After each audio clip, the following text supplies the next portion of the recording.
Kalaripayattu, as we know, is the oldest martial art of the world. Even though it is a discipline, Kalaripayattu essentially is a form of warfare.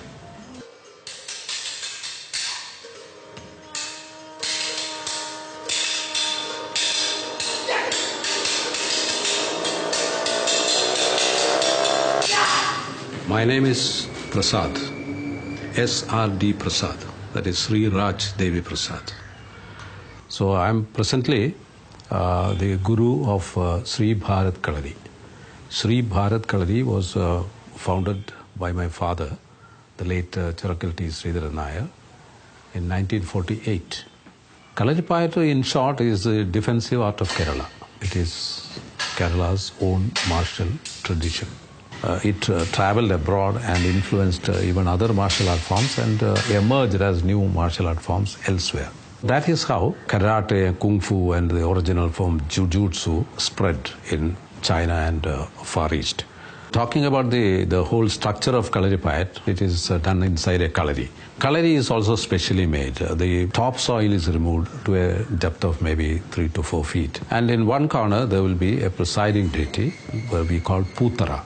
And there is another place known as Gurutara, which is dedicated to the preceptors of Kalaripayattu. The practice of Kalaripayattu is also divided into 4 parts. First is the Meipayattu in Malayalam. Meipayattu means body conditioning exercises. So the maximum or exaggerated use of all the joints and muscles are involved in this body movements. They are choreographed to form a series of exercises. And then comes the Koltaripayattu section, wooden weapons. There are many wooden weapons, long canes, short staff, bend ones, otta, a horn-like weapon. When coming to Koltari, there is this Vaitari or the oral commands. First, starting with the long staff, Kettugari, there are 10 series in that, each set to well-balanced Vaitari or oral commands. The third part is known as Angattaripayattu, which is all about the sharp weapons. Sharp weapons like a sword and shield, spear, dagger, and flexible sword urumi. And it is said that urumi was once upon a time worn around the waist of a person. So the length is that much. And one will carry it without being noticed by others. So in an emergency situation, he will take off that urumi and fight with that. Then fourth, the last part comes as virungai. That is the bare-handed defense and attack.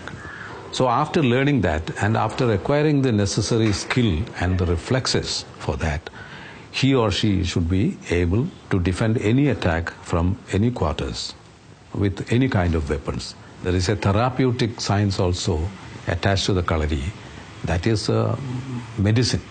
The bone setting is there, the massages are there, and you learn and practice and learn more things and practice. So it is a never-ending process. By the breakup of or the end of Perumal rule, that is around maybe 7th, 9th centuries, there emerged a lot of principalities, small kingdoms. And it was at that time they wanted to keep private armies. So the warriors trained in the respective kalaris became the soldiers of the respective principalities. Kalaripayattu practitioners, experts, as a form of justice, went as hired mercenaries also. And Kalaripayattu had its golden era at that time. So ever after that, Kalaripayattu had a decadence during the Portuguese rule and thereafter during the British rule. Just before 1804, there was a great revolt by the great ruler of Palashi. And it was an armed revolt. And so Kalaripayattu, practice of Kalaripayattu was banned by the Britishers. And those who were hoarding weapons of Kalaripayattu and who were found practicing weaponry, they were sent to jail. When we gained independence, there was none to revive Kalaripayattu at that time. And as a sport activity also, for wrestling there is a bout. No one is killed. Professional boxing also, no one is killed. The skills in Kalaripayattu has not been developed or metamorphosed or stylized to form such quality sport items. But There is a small revival happening now.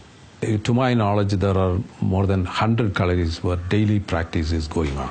Because even though it is not a warfare activity now, it is a very good fitness activity and a discipline at large.